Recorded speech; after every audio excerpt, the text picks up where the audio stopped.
ഹമാസുമായി ഉണ്ടാക്കുന്ന ഉടമ്പടിയിലൂടെ അല്ലാതെ തങ്ങളുടെ പക്കലുള്ള ഒരൊറ്റ ബന്ധിയെ മോചിപ്പിക്കാൻ സയനിസ്റ്റ് ഭീകര രാഷ്ട്രത്തിന് സാധ്യമല്ല. പറഞ്ഞത് യഹ്യ സിൻവാറാണ്. യഹ്യ സിൻവാർ അന്ന് നടത്തിയ ഉറച്ച പ്രഖ്യാപനവും മുന്നറിയിപ്പുമായിരുന്നു അത്. കാലം സാക്ഷി, ചരിത്രം സാക്ഷി. സയനിസ്റ്റ് ഭീകര രാഷ്ട്രത്തിൻ്റെ എല്ലാ അഹന്തയെയും കാൽക്കീഴിലാക്കി പോരാട്ടത്തിൻ്റെയും ദൃഢതയുടെയും മറുവാക്കായ ഫലസ്തീൻ ജനത ആ വാക്കുകൾ ഇപ്പോൾ ഇതാ യാഥാർത്ഥ്യമാക്കിയിരിക്കുകയാണ്. കയ്യിലുള്ള എല്ലാ പ്ലാനുകളിലും തോറ്റു തുന്നം പാടി അന്തസ്സോടെ തല ഉയർത്തിയിരിക്കുന്ന ഹമാസ് നേതാക്കൾക്ക് മുന്നിൽ അവർ മുന്നോട്ട് വെച്ച ഉപാധികൾ അംഗീകരിച്ച് സയനിസ്റ്റ് രാഷ്ട്രത്തിന് പിന്മാറേണ്ടി വന്നിരിക്കുകയാണ്. തങ്ങളുടെ വെറും 20 പൗരന്മാർക്ക് പകരം ഇസ്രയേൽ വിട്ടുകൊടുക്കേണ്ടത് 2000 ഫലസ്തീനി തടവുകാരെയാണ്. ഗസയിൽ നിന്നും IDF ഭീകരസേന പൂർണ്ണമായും പിന്മാറണമെന്ന് മാത്രമല്ല, സമ്പൂർണ്ണ വെടിനിർത്തൽ ബന്ധപ്പെട്ടവർ ഉറപ്പുവരുത്തണമെന്നുകൂടി ഹമാസ് ഇപ്പോൾ ആവശ്യപ്പെട്ടു കഴിഞ്ഞു. അക്ഷരാർത്ഥത്തിൽ തല കുമ്പിട്ട് അധിനിവേശകർ അംഗീകരിച്ച ഈ ഒത്തുതീർപ്പ് ഫലസ്തീൻ്റെ ചരിത്രം തിരുത്തിക്കുറിക്കുന്നതിലേക്കുള്ള ഏറ്റവും ശക്തമായ ചുവടുവെപ്പായി തന്നെ അടയാളപ്പെടുത്തപ്പെട്ടിരിക്കുകയാണ്. ഗസയെ തുടച്ചു നീക്കി അവിടെ മനുഷ്യരില്ലാത്ത ഇടമാക്കി മാറ്റാനായിരുന്നു സയനിസ്റ്റിൻ്റെ നീക്കം. ഇതേ ലക്ഷ്യത്തോടെ അധിനിവേശ മനുഷ്യത്വരഹിതമായ അതിക്രമങ്ങൾ അവർ ദശാബ്ദങ്ങളായി തുടർന്നു വരികയാണ്. 2025 ഒക്ടോബർ 7 ശേഷം വംശഹത്യ എന്ന തീരുമാനവുമായി ഇസ്രയേൽ ഡിഫൻസ് ഫോഴ്സ് അടിച്ചേൽപ്പിച്ച യുദ്ധക്കെടുതികൾ സമാനതകളില്ലാത്തതാണ്. 67,000-ലധികം ഫലസ്തീനികളെ കൊന്നൊടുക്കി. ഗസയിലെ മനുഷ്യ ജീവിതം തീർത്തും തച്ചുടച്ചു. അടിസ്ഥാന സൗകര്യങ്ങളും ഭക്ഷണവും നിഷേധിച്ചു. ഒരു നാടിനെ ഭൂപടത്തിൽ നിന്ന് മായ്ച്ചു കളയാനുള്ള ശ്രമം അതിൻ്റെ അവസാന പദത്തിലെത്തി നിൽക്കുകയാണ്. വെടിനിർത്തലിനും സമാധാന കരാറിലെത്താനും ഇസ്രയേൽ സമ്മതിക്കുന്നത്, അല്ലെങ്കിൽ ഇസ്രയേലിനെ കൊണ്ട് സമ്മതിപ്പിക്കുവാൻ അവർ നിർബന്ധിതരാകുന്നത്. ഗസയിൽ അവസാന മനുഷ്യനെയും കൊന്നു തീർക്കുമെന്ന് പരസ്യ പ്രഖ്യാപനം നടത്തിയിട്ടും ഒടുവിൽ വെടിനിർത്തലിന് അവരെ പ്രേരിപ്പിച്ചതിന് പിന്നിൽ പല ഘടകങ്ങളുണ്ട്. ലോകത്തിൻ്റെ നാനാകോണിൽ നിന്ന് ഉയർന്ന പ്രതിഷേധാഗ്നിയാണ് അതിൽ പ്രധാനമെന്ന് പറയാം.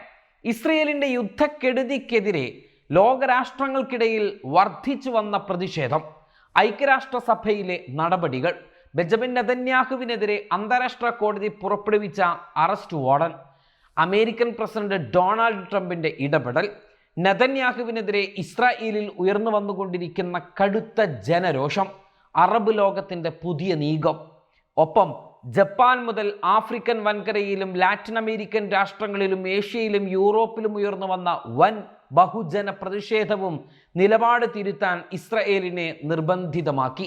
അതേസമയം ഫലസ്തീൻ ജനത അവരുടെ ദൃഢനിശ്ചയം, അവരുടെ വിശ്വാസം, അവരുടെ ആത്മവിശ്വാസം, ഞങ്ങൾ ഗസക്കാരാണ്, ഈ മണ്ണിൽ നിന്ന് ഞങ്ങൾ പുറന്തള്ളാൻ ആർക്കുമാവില്ല, ഒരു ശക്തിക്കും.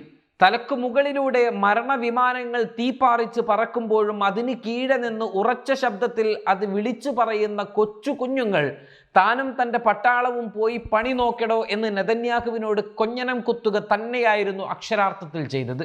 അവരുടെ ഈ ദൃഢനിലപാടുകളുടെ കരുത്തിലാണ് ലോകത്ത് പ്രതിഷേധങ്ങൾ ഉണ്ടായത്.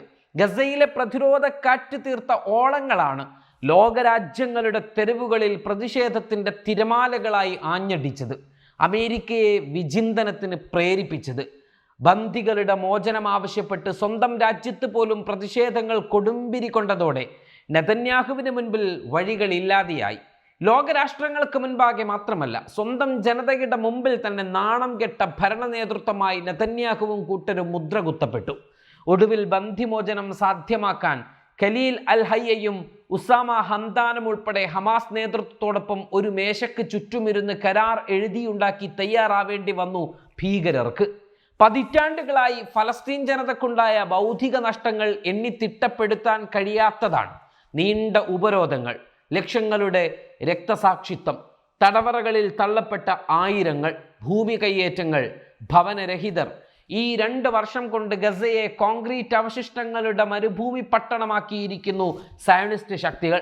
ബന്ധിമോചനത്തിൻ്റെ പേര് പറഞ്ഞ് സയനിസ്റ്റ് ഭീകരർ ഗസയിൽ വർഷിച്ച ബോംബുകൾക്കും മിസൈലുകൾക്കും കണക്കുകളില്ല. വീടുകളും ആശുപത്രികളും വിദ്യാലയങ്ങളും പള്ളികളും കച്ചവട സ്ഥാപനങ്ങളും സർക്കാർ സംവിധാനവും ഉൾപ്പെടെ തകർക്കപ്പെടാത്ത ഒന്നും, ഒരു കെട്ടിടവും ഗസയിൽ അവശേഷിക്കുന്നില്ല. കിടന്നുറങ്ങാൻ ഒരു മേൽക്കൂര പോലും ഇന്നവർക്കില്ല. എന്നാൽ അവർ മുട്ടുമടക്കിയില്ല. കൊല്ലാം പക്ഷെ തോൽപ്പിക്കാനാവില്ല എന്ന വാക്കുകളെ നവലോകത്തിനു മുന്നിൽ ജീവിച്ചു കാണിച്ചു കൊടുത്തു ആ കുഞ്ഞു രാഷ്ട്രത്തിലെ ജനത.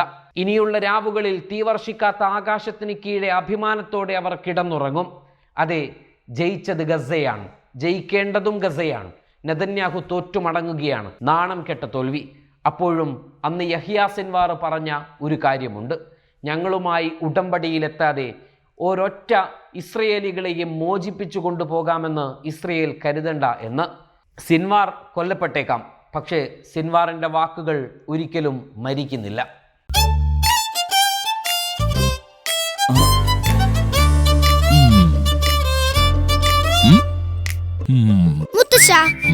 മുത്തച്ഛൻ ടാങ്ക് ഓടിച്ചിട്ടുണ്ടോ? ടാങ്ക് ഓടിച്ചിട്ടുണ്ടോന്നോ? മുത്തച്ഛനായിരുന്നു ടാങ്ക് ബറ്റാലിയന്റെ ക്യാപ്റ്റൻ. പീനട്ട് ബട്ടറാ. ഇനി എത്ര വേണമെങ്കിലും ബട്ടർ അടിക്കാം. കൊളസ്ട്രോളോ ട്രാൻസ് ഫാറ്റോ ഇല്ലാത്ത പീനട്ട് ബട്ടർ ഇപ്പോൾ 3 കിടിലൻ രുചികളിൽ. Happy peanut butter.